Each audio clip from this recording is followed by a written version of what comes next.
எல்லாரும் வந்தாச்சா? அகல்யா வாமா, வந்து விளக்கேத்துமா.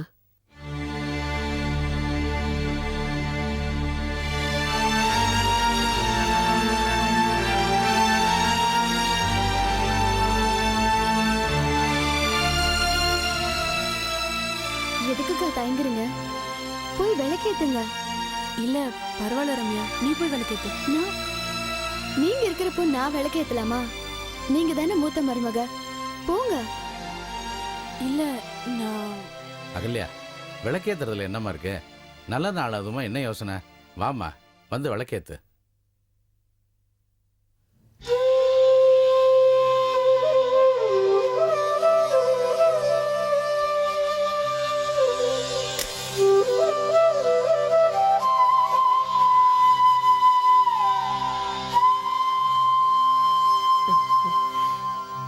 என்னங்க, நீங்க கற்பூரம் ஏத்துங்க, அதுக்கப்புறம் தான் சுமங்கலி பூஜை ஆரம்பிக்கணும். சரிம்மா.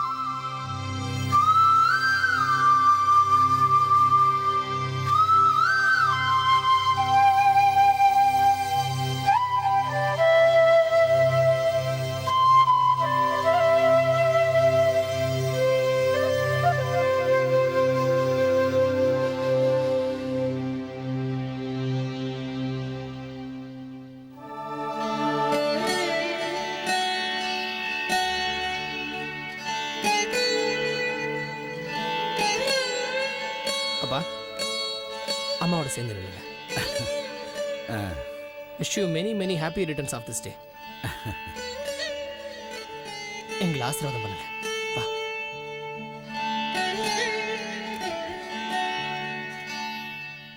நீங்க 2 பேரும் சந்தோஷமா என்னைக்கும் இதே மாதிரி நல்லா இருக்கணும்ப்பா. ஆமாப்பா, 2 பேரும் சந்தோஷமா இருக்கணும். எழுந்துருங்க.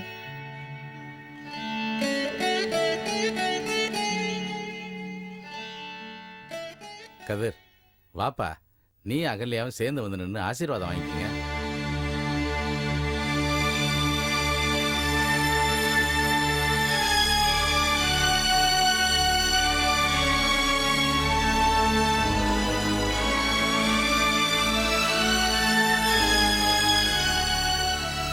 அகல்யா வாமா, ஏன் தயங்குற?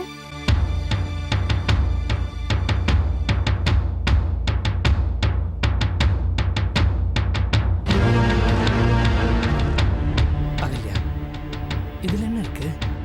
இன்னைக்கு அப்பா அம்மாவுடைய கல்யாண நாள். இன்னைக்கு அவங்க கிட்ட ஆசீர்வாதம் வாங்கிட்டா ரொம்ப நல்லது.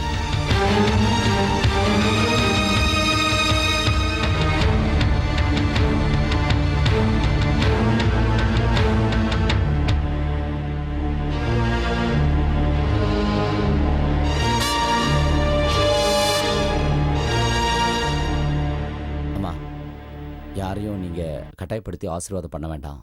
நான் தனியாக ஆசீர்வாதம் வாங்கிக்கிறேன்.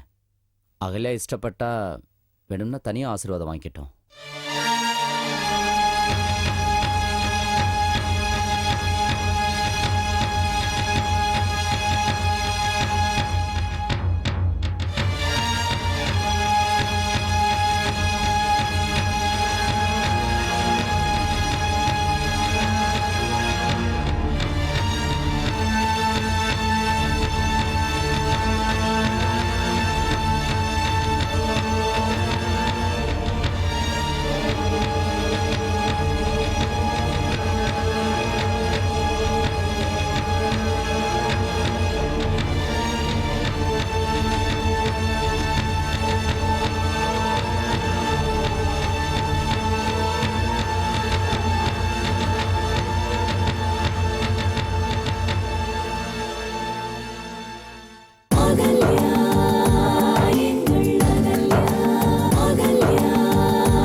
வாழ்க்கை வேணும்ப்பா.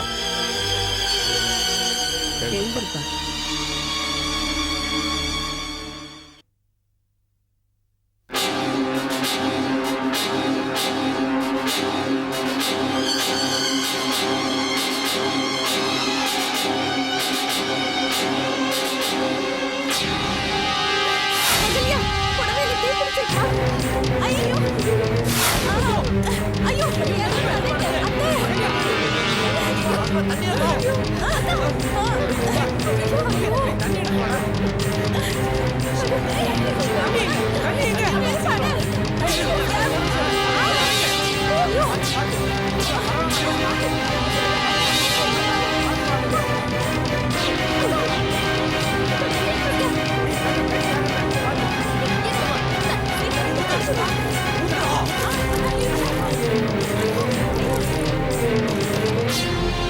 ஐயோ, கதிர் ஆசாசியா வாங்கிட்டு வந்த புடவையில தீ பிடிச்சிடுச்சு.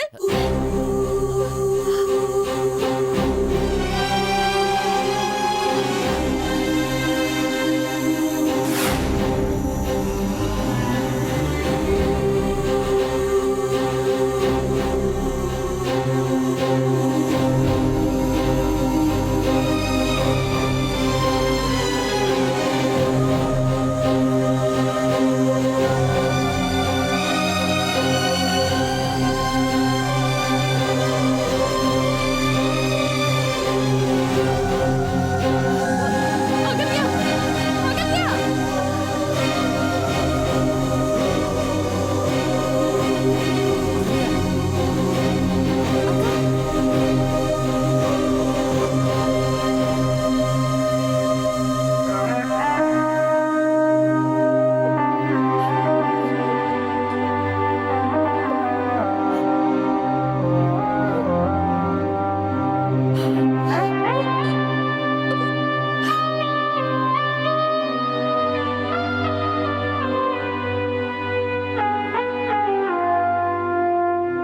நல்ல மனசு இருந்தா இப்படி நடக்குமா?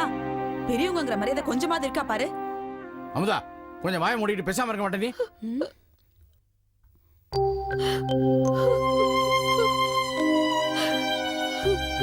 தெரியாம சொல்லிட்டப்பா.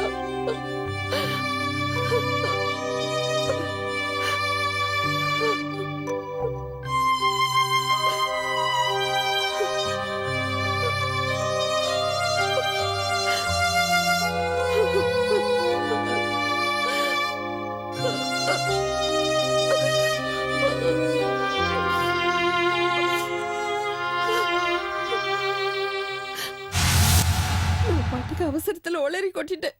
இப்ப என்னங்க பண்றது? தப்பு பண்ணிட்டியே ராஜி, தப்பு பண்ணிட்டியே.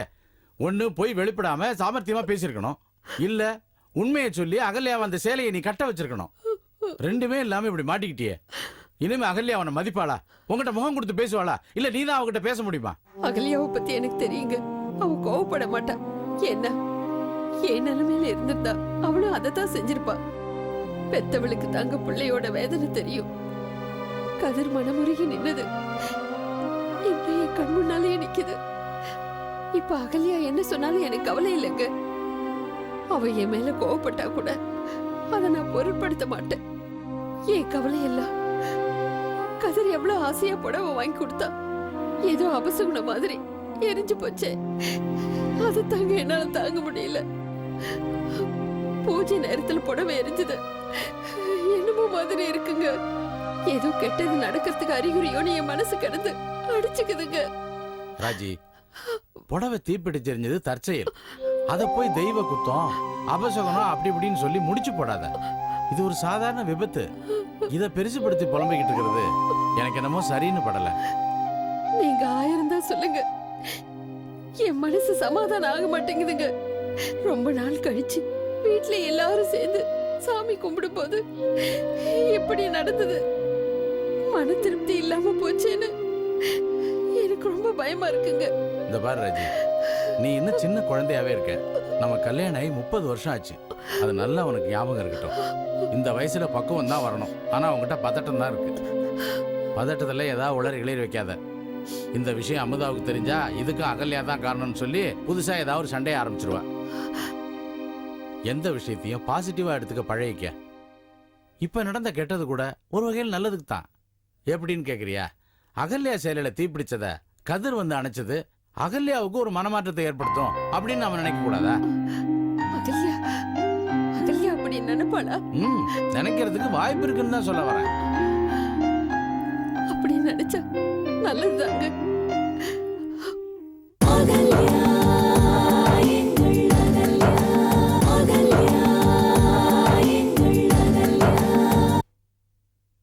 எங்க இவ்ளோ அவசரமா போற? கிச்சனுக்கு மானச அழ ஆரம்பிச்சிருவா, அதுக்குள்ள அவளுக்கு பால் ரெடி பண்ணலான்னு போறேன். இரு இரு இரு இரு. இதெல்லாம் அகல்யா செய்ய மாட்டாங்களா? அவங்களும் இந்த வீட்டு மருமக தான். எல்லாம் அவங்களே செய்யட்டும், நீ போய் உட்கார். அது எப்படிங்க? மத்த நாள்னா கூட பரவாயில்ல, இன்னைக்கு பாவம் அகல்யாக்கா சேல தீ பிடிச்சி எரிஞ்சதுல ஒரு மாதிரி மூட் அவுட்டா இருப்பாங்க. இப்ப போயிட்டு ஆ, அவங்க மூடட்டானா நாம எல்லா வேலையும் இழுத்து போட்டு பார்க்கணுமா? அதுக்கு இல்லைங்க. ரம்யா, நீ ஒன்னும் அவங்க வேலையெல்லாம் இழுத்து போட்டு செய்ய வேணாம். பேசாம போய் உட்கார். அப்படி செய்ய போய் தான் அவங்க திமிரு அதிகமாயிட்டே போயிட்டு இருக்கு. அவங்க இந்த வீட்டுக்குள்ள வந்ததே அபசகனம். அதான் சாமிக்கே பொறுக்க முடியாம சேலையை பத்த வச்சிருச்சு. ஏங்கா உனக்கு நல்லதா எதுவுமே யோசிக்க வராதா? நல்லதா யோசிக்க போய் தான் உன் பொண்டாட்டி அகல்யா கூட சேர வேணாம்னு சொல்லிட்டு உன்னை இருக்கேன். திருத்தவே முடியாதுக்கா. இந்த பாரு, நீ இங்க இருக்காத, கீழே போ. ஓஹோ, என்ன விரட்டுறியா? ஏன்டா விரட்ட மாட்டேன்? நான் பேசின இந்த வீட்ல யாருக்குமே பிடிக்காதே. நான் இந்த வீட்ல ஒண்டிக்கு வந்தவ தானே. ஆரம்பிச்சிரு, உடனே ஆரம்பிச்சிரு. இப்ப என்ன ஆயிடுச்சு? நீ அழற? நீ ஏன் ஏதாவது பேசி வம்பிழுக்க வேண்டியது, கடைசியில சிம்பதி கிரியேட் பண்றதுக்கு அழ வேண்டியது. ஆமாடா, நான் நடிக்கத்தான் செய்யறேன். நான் ஒண்ணும் தெரியாதா இருக்க போய் தானே என் புருஷன் என்னை விட்டு ஓடி போயிட்டாரு. இப்ப எதுக்காக நீங்க அழறீங்க? அழாம என்ன பண்ண சொல்ற? நான் நல்லதுக்கு சொன்னா யாருக்கு புரியுது? அவங்க இந்த வீட்டுக்குள்ள வரும்போதே சொன்னேன், அவங்க இங்க தங்குறாங்கன்னா தேவையில்லாம சண்டை வரும்னு. யாராவது என் வார்த்தை கேட்டீங்களா? வந்தது வராதமா கதிரனை அடிக்கிற மாதிரி செஞ்சாங்க. இப்போ அவங்க செல்லிலேயே அபசகனம் பிடிச்ச மாதிரி நெருப்பு பிடிச்சிக்கிச்சு. இன்னும் இந்த வீட்டுல என்னதான் நடக்க போதோ தெரியல. ஏங்கா இப்படி எல்லாத்தையுமே குத்தமா பாக்குற? அண்ணன் உன்னை அடிச்சது காரணம் நீ பேசின பேச்சுக்காக தான். ஏதோ கவனக்குறைவால சேலையில தீ பிடிச்சது, அவ்வளவுதான். விடாத. அப்படிலாம் விட முடியாது சிவா. நம்ம எல்லாரும் தான் பூஜையில இருந்தோம். அது எப்படி அவங்க சைடுல மட்டும் நெருப்பு பிடிக்கும்? சரி, புடவையில நெருப்பு பிடிச்சது கூட ஏதோ கவனக்குறைவுன்னு வச்சுக்கலாம். நாங்களாம் இந்த வீட்டுக்கு வந்து எவ்வளவு நாள் ஆச்சு? இது வரைக்கும் சண்டை பிரச்சனை ஏதாவது வந்திருக்கா? என்னைக்கு அந்த அகல்யா இந்த வீட்டுல காலடி எடுத்து வச்சாங்களோ அன்னில இருந்து சண்டை பிரச்சனை.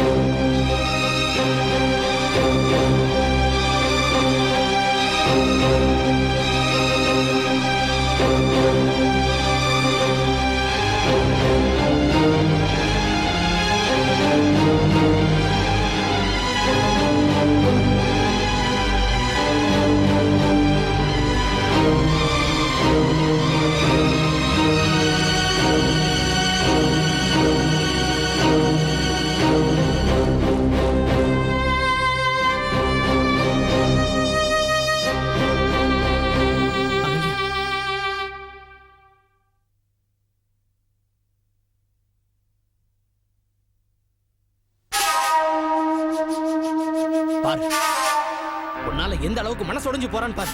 போட்டுமே, இப்ப என்ன? அவங்களுக்கும் தெரியட்டும் நாம எவ்வளவு அவசரம் பிடிச்சவங்கன்னு. உன்னை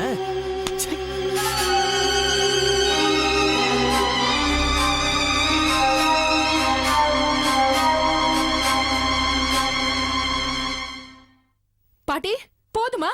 இப்ப உங்களுக்கு திருப்தியா? ஏமா அப்படி கோவப்படுற? கோவப்படாம என்ன வேற என்ன பண்ண சொல்றீங்க? உங்க வார்த்தையை மதிச்சு நான் அந்த வீட்டுக்கு வந்ததுனால எல்லாரும் நீ இலக்காரமா பாக்குறாங்க. அப்படி நீ யார் நினைச்சுக்கிற? இந்த வீட்ல யாருமே உன்னை அப்படி பார்க்கலம்மா. பாத்தீங்களா, என் மனசை புரிஞ்சுக்காம நீங்களும் எப்படி நோக்க அடிக்க ஆரம்பிச்சிட்டீங்களே.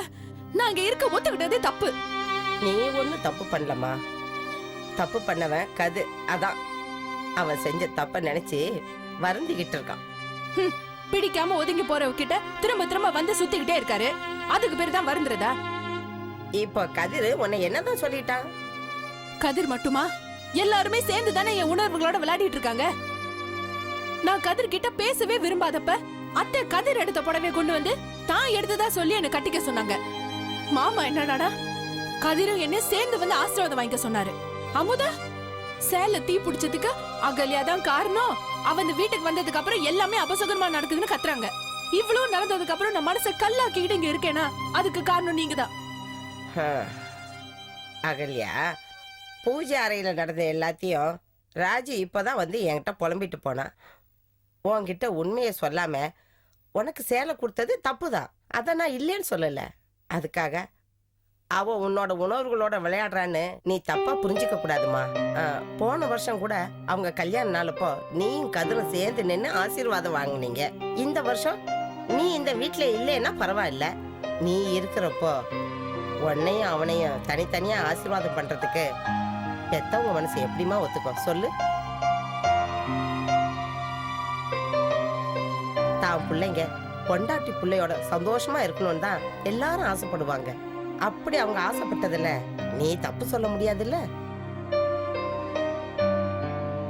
அதே மாதிரிதாம்மா கதிர் புடவைய ராஜி கிட்ட கொடுத்து உன்கிட்ட கொடுக்க சொன்னதும் தான் பிள்ளையோட நியாயமான ஆசைய எந்த ஒரு தாயும் நிறைவேற்றணும்னு தான் நினைப்பா.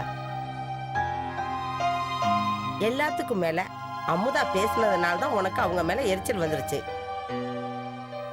அவ பேச்செல்லாம் எடுத்துக்கிறிய, விட்டு தள்ளுமா. பாட்டி, நீங்க எது சொன்னாலும் என்னால சமாதானம் ஆக முடியல. நான் என்ன மனநிலையில இருக்கேன்னு இப்ப எனக்கே என் மேல சந்தேகமா இருக்கு. நான் அந்த வீட்டுக்கு வந்ததுதான் பிரச்சனையோன்னு என் மனசு கடந்து அடிச்சுக்குது. அத்தை மாமா கல்யாண நாள் அன்னைக்குன்னு பார்த்து என் சேலை தீ பிடிச்சது எனக்கு ரொம்ப கஷ்டமா இருக்கு. அகல்யா, உன் புடவையில தீ பிடிச்சது அது உன்னோட கவனக்குறைவு. இத போய் அவசரமா நினைச்சு உன் மனசு குழப்பிக்காதமா. இல்ல பாட்டி, என்னால அப்படி இருக்க முடியாது. சரி, அப்போ ஒண்ணு செய்யறேன். பாண்டியங்கிட்ட சொல்லி நம்ம குடும்ப ஜோசியரை வர சொல்றேன். அவர்கிட்ட இதெல்லாம் சொல்லுவோம். அதுக்கு அவர் ஏதாவது பரிகாரம் சொல்லுவாரு. அதை நம்ம செஞ்சுட்டா போச்சு. என்ன ஏமா கவலைப்பட்டுட்டு இருக்க?